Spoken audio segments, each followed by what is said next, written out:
Welcome to Explain America. I'm your host, Kyle Becker. Well, there's some exciting news about voter registrations, and that's edit. Welcome to Explain America. I'm your host, Kyle Becker. Well, there's some exciting news out there for Republicans. It looks like the Democratic Party is entering what some political analysts call a death spiral. And we're going to get into why here shortly, but you're going to be very interested in this analysis, I'm sure of it. Before we get into it, please like, share, comment, join Explain America. We really appreciate your support for common sense journalism. Now, the Democratic Party is hemorrhaging voter registrations. So let's take a look at the numbers because I think you're going to find it very persuasive. Over the past 4 years, Republicans have surged by 4.5 million registered voters. That's per a story in the New York Times that is really sounding the alarm about this. Well, one of the analysts, his name is Michael Pruser, said, this isn't just a dip, it's a potential death spiral for the Democratic Party. Now, let's get into this a little bit. Of the 30 states that track voter registration by political party, Democrats lost ground to Republicans in every single one between the 2020 and 2024 elections, and often by a lot. And in fact, for the first time since 2018, more new voters nationwide chose to be Republicans than Democrats last year. So all told, Democrats lost about 2.1 million registered voters between the 2020 and 2024 elections in those 30 states and Washington, D.C., and that allows them to register with a political party. Now, here's where it gets a little bit interesting for you wonks out there.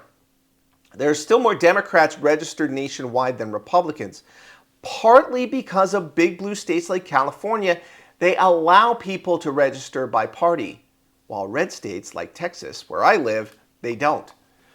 Democrats went from nearly an 11 percentage point edge over Republicans on Election Day in 2020 in those places with partisan registration to just over a 6 percentage point edge in 2024.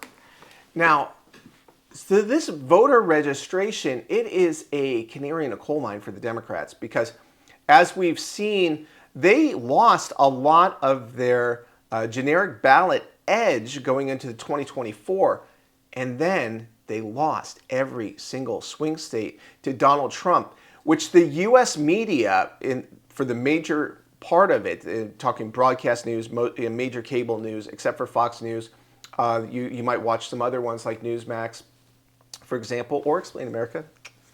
But they were against Trump 90 to 95% negative most of the time.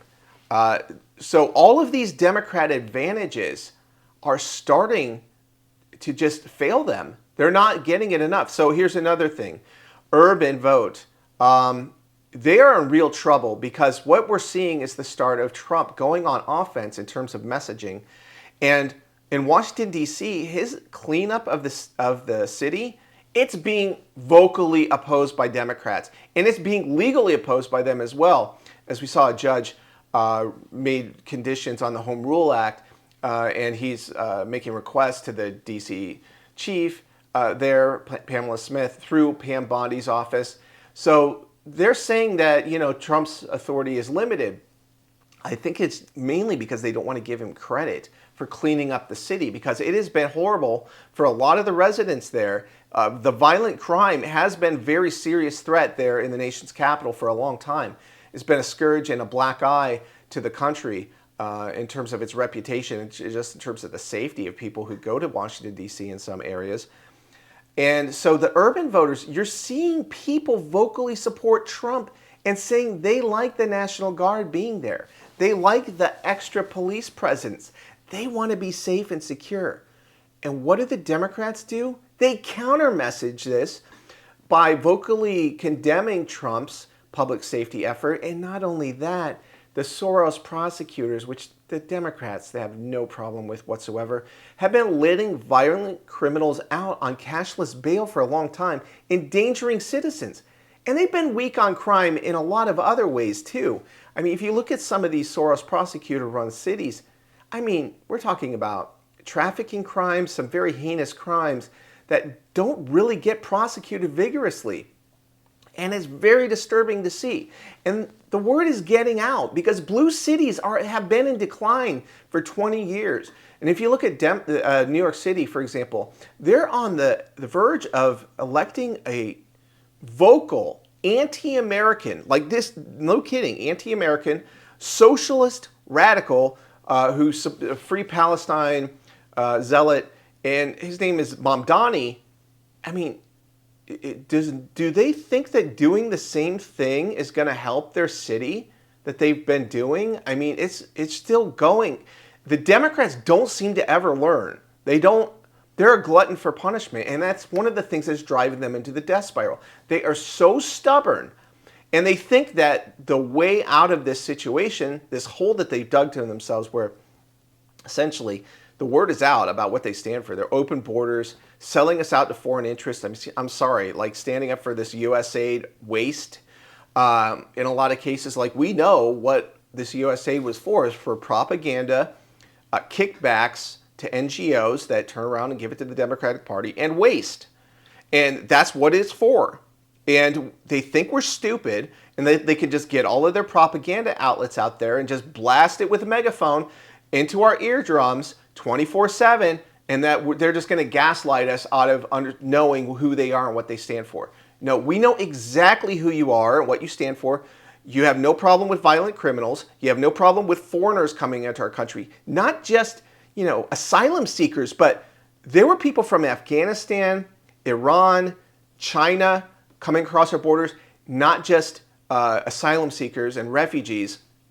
And you not only allow that to happen, but you funded it through the United Nations and through NGOs. We're well aware of this trafficking operation that the Democrats were a part of and were supportive of. And why? Because they want to pump up those foreigners living in our country, because the census so far has counted them for their representation. And those districts tend to turn blue. I mean, California, it was a red state before, Reagan, in his brilliant, and that's sarcasm, asylum in the 80s, it changed California permanently. And that's why they want Newsom to be out spearheading this, fundamentally transform the United States, open borders everywhere, tens of millions of foreigners. Whether they support the United States and the Constitution or not, Democrats could care less. They do not care. So weigh in with your thoughts. What do you want to see happen to the Democratic Party? We appreciate hearing from you.